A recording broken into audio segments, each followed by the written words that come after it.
मुकाबला। एक घने जंगल में एक बाज रहता था। वह बहुत घमंडी था। वह बहुत ही बलवान है करके उससे तेज और ऊपर कोई नहीं उड़ सकता करके गर्व करता था।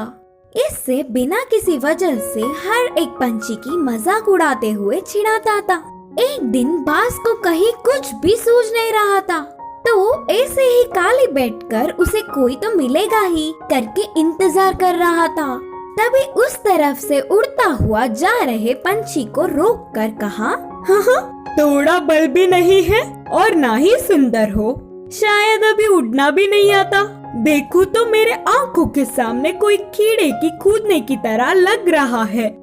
बोलकर चिल्लाने लगा।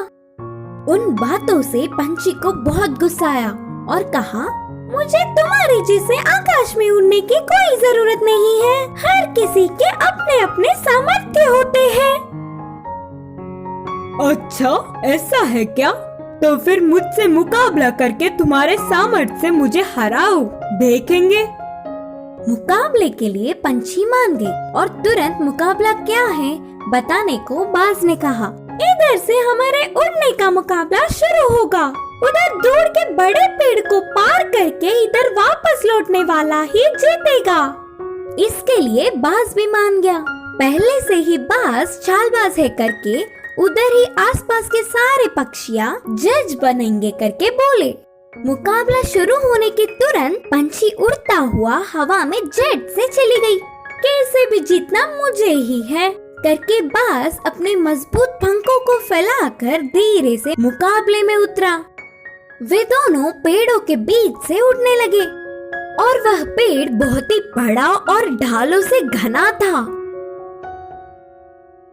बाज बहुत तेज बिना कुछ सोचे उस पेड़ की तरफ गया।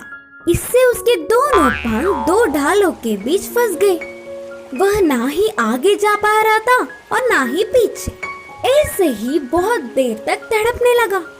पंछी पतली सी और छोटी सी होने के कारण ढालों में घुसकर पत्तों के बीच से बाहर निकलते हुए अपने मुकाम पर पहुंच गई और मुकाबला जीत गई। और फिर पंछी के कहने पर बाकी के सारे पक्षी आकर बाज को उन घने पेड़ों की ढालों से छुड़ाए। इससे प्रकृति में सभी एक समान है करके जानने वाला बाज उस दिन से किसी को भी परेशान नहीं किया और जंगल में सब एक साथ मिलजुल कर रहने लगे।